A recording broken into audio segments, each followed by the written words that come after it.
Ankleshwar doctors club દ્વારા ભારી cricket ground ખાતે ડોક્ટર પ્રીમિયર લીગની એક દિવસીય ક્રિકેટ ટુર્નામેન્ટ યોજાઈ હતી. અંકલેશ્વરમાં ડોક્ટર ક્લબ આયોજિત ડોક્ટર્સ પ્રીમિયર લીગમાં સુરતના ભરૂચ જિલ્લાના અને ડોક્ટર ભાગ લીધો હતો. રાજ્ય કક્ષાના મંત્રી ઈશ્વરસિંહ પટેલ વિશેષ ઉપસ્થિતિમાં આ સમગ્ર આયોજન કરવામાં આવ્યું હતું. અંકલેશ્વર ડોક્ટર્સ ક્લબ દ્વારા છેલ્લા 9 વર્ષથી ડોક્ટર્સ ક્રિકેટ પ્રીમિયર લીગ ટુર્નામેન્ટનું આયોજન કરવામાં આવે છે. આજરોજ અંકલેશ્વર ભાડી ગામના સ્પોર્ટ્સ એકેડમી ક્રિકેટ ગ્રાઉન્ડ ખાતે 10મી ડોક્ટર્સ ક્રિકેટ ટુર્નામેન્ટનું આયોજન કરવામાં આવ્યું હતું. આ પ્રસંગે રાજ્ય સરકારે જળ સંસાધન અને પાણી પુરવઠા મંત્રી ઈશ્વરસિંહ પટેલ ઉપસ્થિત રહ્યા હતા. તેમના હસ્તે ટુર્નામેન્ટનો પ્રારંભ કરાવવામાં આવ્યો હતો.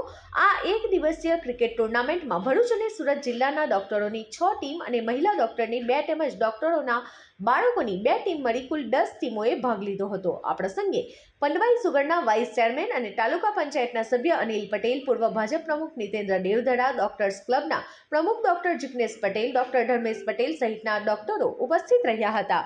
ડોક્ટરના વ્યસ્ત શેડ્યુલમાંથી સ્વાસ્થ્ય તથા રમતગમત માટે ટાઈમ મળે એ માટે 4 વર્ષ પહેલાં અંકલેશ્વર ડૉક્ટર ક્લબની સ્થાપના કરવામાં આવેલી હતી, જેમાં અત્યારે 250થી વધારે ભરૂચ, અંકલેશ્વર, સુરત તથા બરોડાના ડૉક્ટર્સ છે. ડૉક્ટર ક્લબ તરફથી દર વર્ષે અલગ અલગ ક્રિકેટ ટુર્નામેન્ટ, સ્પોર્ટ્સની એક્ટિવિટી, ગરબા તથા કેમ્પોનું આયોજન કરવામાં આવે છે. જે અન્વયે આજે ભાડી ક્રિકેટ ગ્રાઉન્ડ ખાતે ક્રિકેટ ટુર્નામેન્ટનું આયોજન કરવામાં આવેલ છે, જેમાં ટોટલ 10 ટીમોએ ભાગ લીધેલ છે. આ ટુર્નામેન્ટમાં સવારે 9 વાગે ગુજરાત સરકારના મંત્રી શ્રી